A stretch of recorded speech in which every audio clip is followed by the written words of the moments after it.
With the 2024 World Series being over, free agency has officially begun, and we have already seen a pretty interesting move with Jorge Soler being moved to the Angels for Griffin Canning. And even though Jorge Soler is going to be instantly one of the Angels' best hitters, they took on all of his money, and that fills up their DH spot even after Mike Trout's coming off of a major knee injury. But the Angels team should be a little more fun to watch. But here are my free agency predictions. And also, thank you so much for 700 subscribers.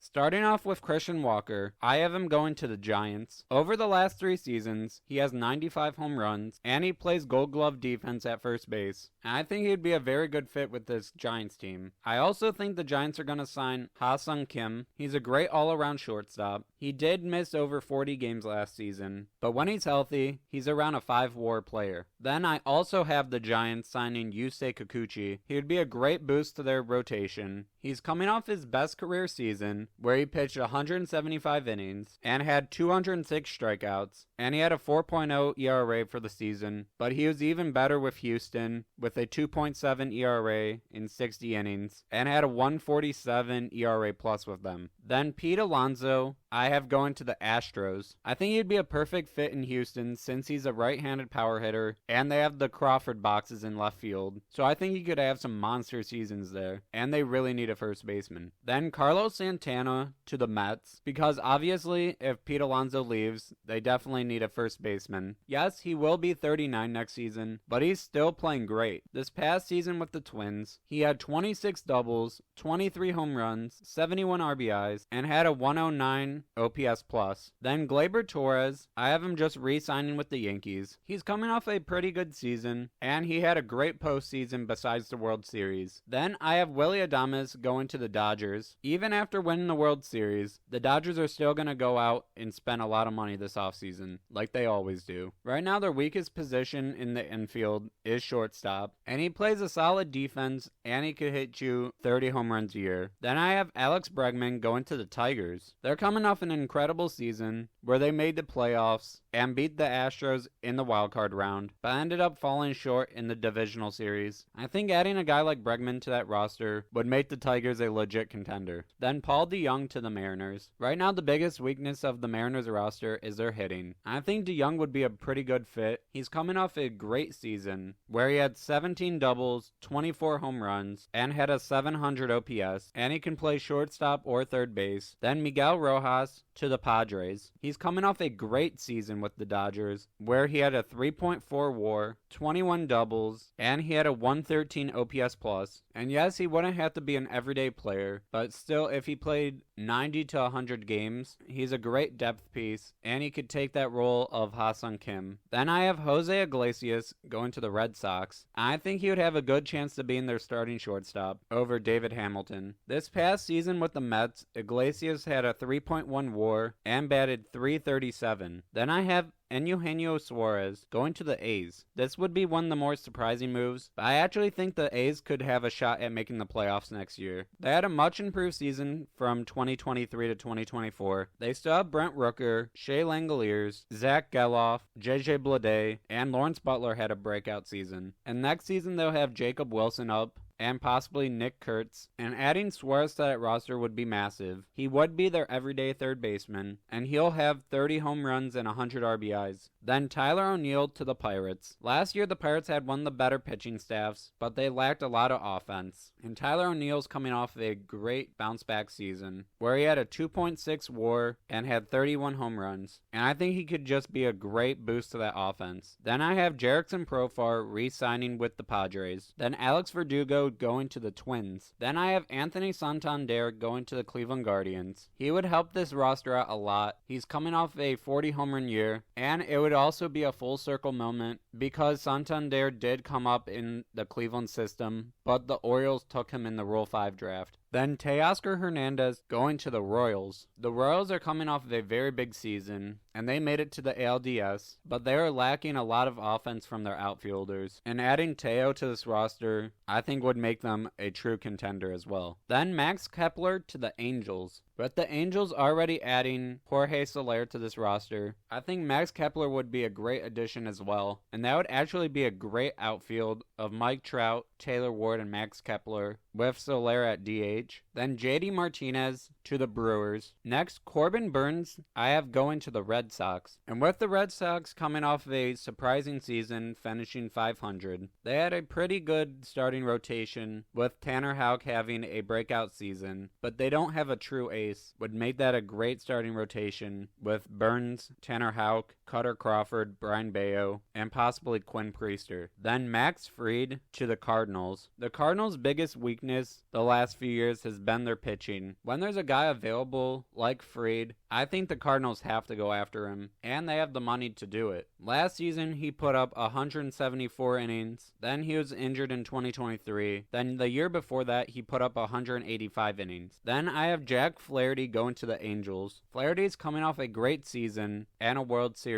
with the Dodgers, so I think he's going to try to get paid this offseason, and the Angels really need help with that rotation. Then I have Shane Bieber re-signing with the Guardians, and Jose Quintana also going to the Guardians. All season long last year, the Guardians dealt with pitcher injuries, and in the playoffs, they really only had 2 starters, and Tyler Boyd was by far their best, and Tanner Bibee had a good ALDS, but wasn't great in the CS. Then Nick Pivetta to the Rangers, and Blake Snell to the Cubs. Then Tanner Scott to the Yankees. The Yankees badly need bullpen help. Then Luis Severino to the Orioles. And finally, the biggest free agent, Juan Soto, I have going back to the Nationals. Thank you so much for watching. If you enjoyed this video, please leave a like and subscribe. Goodbye.